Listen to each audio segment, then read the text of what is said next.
Hi YouTube, welcome to a new day 365, my channel on addiction, relapse, and recovery.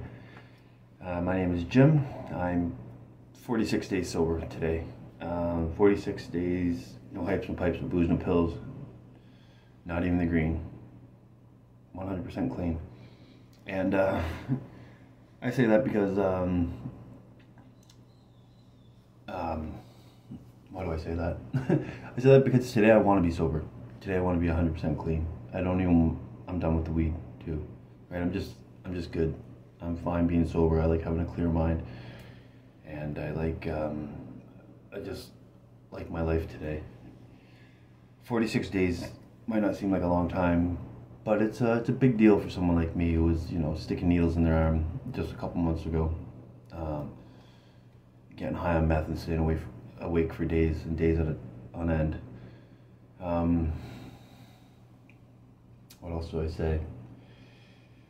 So yeah, I haven't made a video in a little while. I'm living in the sober house. I've been here, I think, a month exactly today. That's probably the last time I made a video was a month ago. So my life is, it's picking up pace. It's improving day by day. Despite there being other people in this house that are actively using, I'm able to stay away from those people. I can talk to them, I can say hi to them in passing, I can be nice and polite, but I don't spend time with them, right? I've got other things going on in my life. In the last month, I've attended a week-long resume workshop. I've got a brand new resume built, professional, best resume I've ever had in my life, and I'm already getting lots of calls. But also, I've been working for the last 2 weeks. I had a job interview a couple weeks ago and was hired on the spot. I had another job interview yesterday, again, hired on the spot. So with the second job, I'm now going to be working 7 days straight, afternoons. So I'm not sure when the next time I'll make a video is. First job's working in a pub, and the second job is a restaurant. So it's in the kitchen. So it's just, it's my line of work. Right now I'm looking into some college courses. I plan on going to work for social service worker. I plan on going to school for a social service worker. So that's just something I need to look into. One school I looked at doesn't start their next course for a year till next September, and the other school I was looking at, I think they have a course starting in January, second semester. So I just need to do some more research, and I may apply for that one. We will see. Yeah, it's been a year since my partner and I broke up. My ex-partner. We're still talking. We're on good terms. I went and saw them a couple weeks ago. It was my son's birthday, so I went down for the day. Got to spend time with my family, my 2 kids and their mother, and it was great. We had a really nice time, and yeah, it's just been in the last little while that I've really been able to kind of accept my life situation for what it is, like not being with my family. I miss them. I do. I miss them, but I'm not. My emotions aren't so out of whack. I'm in a better place mentally, geographically. The neighborhood's not the best, but it's not the worst neighborhood. Like I said, just do what I need to do. I'm here for me. I'm here to improve my life and just live differently than I've been living in the past, and I'm ready for it. I turned 40 in July, so I'm ready to see what God has in store for me, what He has planned for me. I like working in the restaurants because I like being around people. I find it very, very helpful on a Friday and Saturday night because being at work, even though it's a pub, whatever, there might be people that are drinking, but I don't see that. I'm in the kitchen. I don't have to see anyone using or drinking, and I'd probably be fine if I did. But like I said, I'm around other people, half of which are girls, and that's nice. It's good for my confidence, and it's good just socially, right? Because Friday and Saturdays used to be the worst time for me because I wouldn't be with my family, and I would feel lonely, right? So I don't feel as lonely as I did before.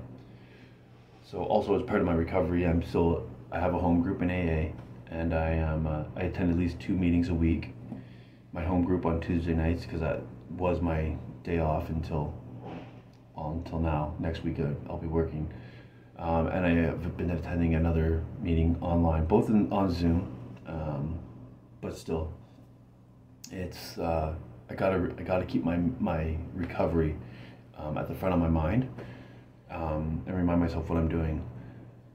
And I always have to remember that it's just for today, right? Like I said before, I don't want to smoke weed right now, but I gotta remind myself that that's just for today, right? I don't know what tomorrow will bring, the next day will bring. And I've had a couple, days of temptation in the last month. I know there's been some time I've had money in my pocket and I've been shopping, and we have a lot of dispensaries here in Canada. They're everywhere. There's so many weed dispensaries, and you smell it everywhere, right? And I love the smell of weed. It smells good.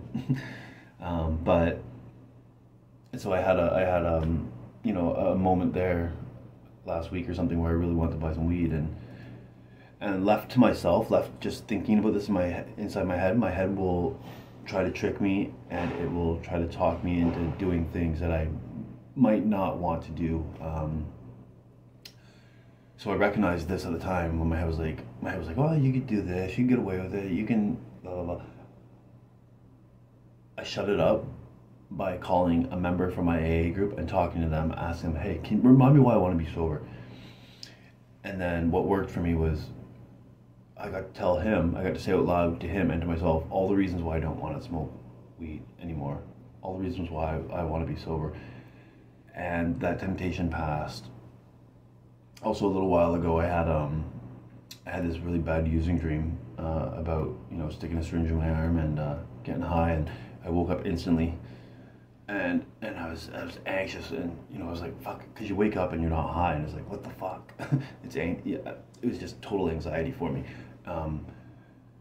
Again, I called someone, and at like 12 o'clock, 1 o'clock at night, I called someone from my AA home group, and I spoke to him for about a half hour, and that anxiety and that feeling passed. And thank God, by God's grace, I'm still sober today, right? I'm able to work.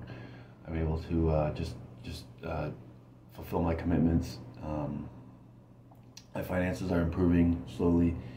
I'm paying off some past debts, being able to pay off my credit card. I'm also working on a criminal record suspension. That's almost paid off now. Things are good. I can't complain. So if you stuck around this long and would like to do my readings, hear the readings, I'll share those with you. Today is what? The 6th. October 6th. Oh, look at that. So October 6th, from Daily Reflections, we have Facing Ourselves. And fear says, you dare not look. The 12 Steps, 12 Traditions, page 49. How often I avoided a task in my drinking days just because it appeared so large. Is it any wonder, even if I have been sober for some time, that I will act that same way when faced with what appears to be a monumental job, such as a searching and fearless moral inventory of myself? What I discover after I have arrived at the other side, when my inventory is completed, is that the illusion was greater than the reality. The fear of facing myself kept me at a standstill, and until I became willing to put pencil to paper, I was arresting my growth based on an intangible. So I guess that's just about fear. As an alcoholic or an addict, while actively using and not working a program, it's true, I have a million forms of fear, right? Fear of self, fear of success, fear of failure, fear of other people, fear of finances, fear, just all these things that are self-created, right? That I've created myself, and it's prevented me from doing a lot of things in the past. Fear of being alone is one of my most recent fears. I'll tell you a quick story. Like the other day, I went back to the employment center that I've been working with on my resume, and we did some job searches together. And actually, with her help, and it wasn't my idea, she suggested I do it, but I applied for an $80,000 a year job, which is something I would have never done in the past. It wasn't even a goal of mine. and probably because I would have been fear like I'm not good enough, I don't have this, I don't have this. But she helped me put that aside, and we sat down and we filled out the application, and you know, I don't suspect I'll get it, but who knows, right? At least I'm putting myself out there now. Small gifts of recovery, I guess. Just do the next right thing, and have a little faith in a higher power. My higher power is God. A new day 365.